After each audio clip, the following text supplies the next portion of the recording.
Hello, my name is Gloria and welcome to my channel. In today's video, we'll be talking about why it's not your feelings that are sabotaging you. Your feelings are not sabotaging you, and feelings are actually quite necessary in self-discipline. Because I've seen a lot of vilification of feelings, and I've been there. I've been that person who's like, no, just do it, forget your feelings. In the video, I will share with you two kinds of feelings, the ones that matter and the ones that don't, and how to differentiate the two. The second thing I'll share with you is two ways in which you can manage your emotions so that they work to your benefit. They work for you, not against you. And then finally, I will share a special tip with those of you still watching, as I always do. There's always a special tip segment at the end of the video where I will share with you one way with which you can process emotions so that you do not have emotional blocks in your body. So if you're interested, let's go. The first thing is the two kinds of emotions and how to differentiate them. So you can think about it like this. You have two cells inside of you, okay? Just think about it like this. There's the ego, which is the false self, right? Ego.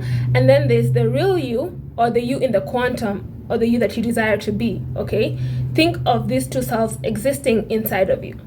So when you decide to do something that is going to be beneficial to you, like you want to be fit, or you want to achieve a certain goal, like make a certain amount of money, or you want to get this type of job, or you want to do this and want to do that. Whenever you have a goal, it's going to require you to change something that you do so that you can achieve it, okay? Because if you do the same thing, you're going to get the same result. So whenever you have a goal, you always have to do something different to achieve that goal, right? So that's where the ego self comes in. Ego is the you who has certain limiting beliefs, has certain things that they believe about themselves and certain things that they are comfortable with, okay? You've been a couch potato all your life. You enjoy being a couch potato. It's comfortable. So when you decide that you're going to be a gym type of person, this false ego self is going to come out and be like, oh, hell no. This person is doing something different. So like a thermostat, they're going to try and bring you back to normal, right? So this is where the feelings that don't matter come in, where you have the ego telling you, you cannot do that. You have limiting beliefs telling you, how can you go to the gym? You're not worthy of going to the gym. You're not capable of going to the gym. You're not capable of doing anything. Just sit down and relax. And this is where those false feelings come in. Now, the real self is the you in the quantum, the you who already has that, the you who's already fit, the you who knows they can do it, right? They're in the quantum and they know something different and they've done something different, right? And this is the person who you tap into when you write your goals. You're like, okay, I want to be fit. I want to graduate from university, or I want to get a certain job, or I want to be promoted in a certain job, or I want to do this and that. That person exists in the quantum, and you channel them on you get this eureka moment, and you get a desire in your heart, and you want to do something. So you write it down. I want to be fit. I want to graduate. I want to do this. I want to do that. Now that real self is not yet strong enough because you've been in the ego for so long that this is just a baby. It's growing, and you're starting to tap more and more into it, right? So when you first start your disciplines, you're excited, you're motivated, and then the ego will come in slowly and surely and try to bring you back to normal. So the point is that feelings do matter, but only if it's the feelings that are aligned with your desires and the feelings that are aligned with your real self. So when those feelings come up from the ego, you don't repress them, you don't hate them, you just sit with them and you realize that it's from the ego, and that's how you deal with it. In fact, emotions are very important. There's this thing going around. When I was younger, I used to be obsessed with these characters who were like almost emotionless. They were rational to a fault, right? They could stay calm in any situation. But the reason is not because they're emotionless. It's just because they've mastered their emotions. Science shows that once people actually lose their emotions, like something happens to their brain and it damages their receptors of emotions, it becomes so difficult for them to function or to even make decisions. So emotions actually aid us in making decisions. When you're like, oh yeah, Eureka, I'm going to do this, it's your emotions that fuel you, that drive you to make a choice, to take action. So emotions are actually very important. Now, the second part we're going to talk about is how to use emotions to your benefit or for your benefit. Make them work for you. Okay, emotions can be used in two ways, okay? Well, they can be used in many ways. One, as a guidance system. Whenever you feel off, that's an opportunity to do inner work. Whenever you get triggered, it's an opportunity to do inner work. It's like your triggers are your guides.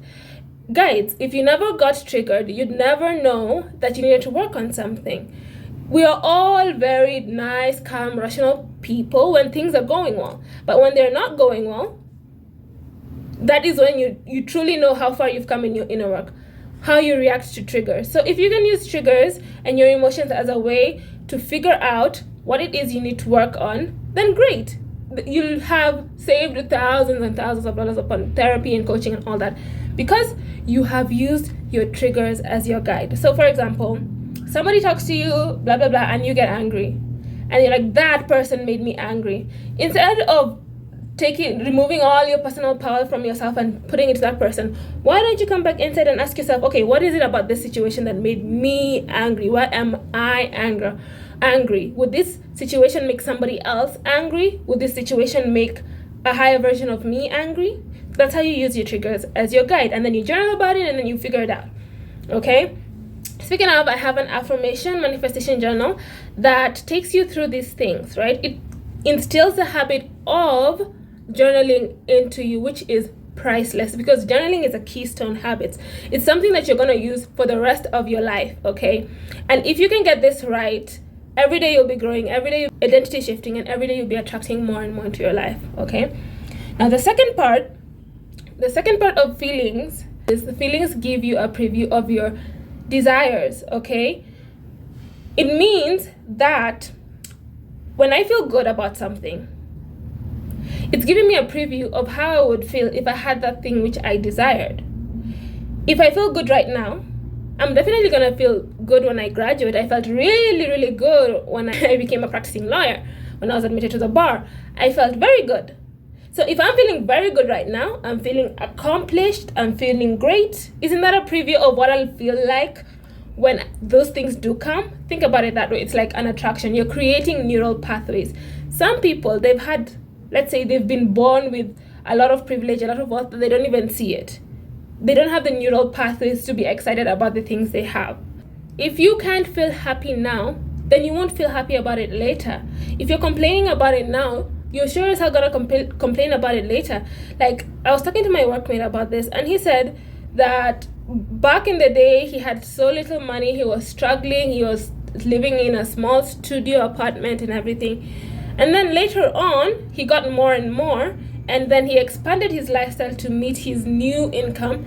But the funny thing is, he still feels like he doesn't have enough. It's just that when sometimes he looks back and realizes, oh, look how far I came, he's like, oh, I have come from far. But he still feels right now like he doesn't have enough. That's because even when he had little, he wasn't like, oh my gosh, I'm so grateful for this. And that's how we are. That's how I was. Sometimes I would find myself, like when I was in high school, I used to have like small things I wanted. Like I just wanted to get good grades. I wanted to get into a good university. And I would complain a lot about high school and everything. We actually joined university. You're like happy for 5 minutes, and then now you're like, oh no, now I have to look for a job. Now I have to do this. Oh my gosh, my lecturers are so boring. You see, if you get yourself used to this complaining, then all you'll ever do is complain. So if you can get yourself immersed in the good feelings, immersed in the feelings of having it, it's like a preview of what's to come. It's like attracting what's to come. And that's a great thing about the law of attraction. And I hope you learned something from this video. And now, special segment, special tip. Here's one thing that I do when I need to process emotions. A lot of us were not really taught how to process emotions, especially if you are like in school and you felt really ashamed about crying or something. We're always in this environment where we're taught to repress your emotions.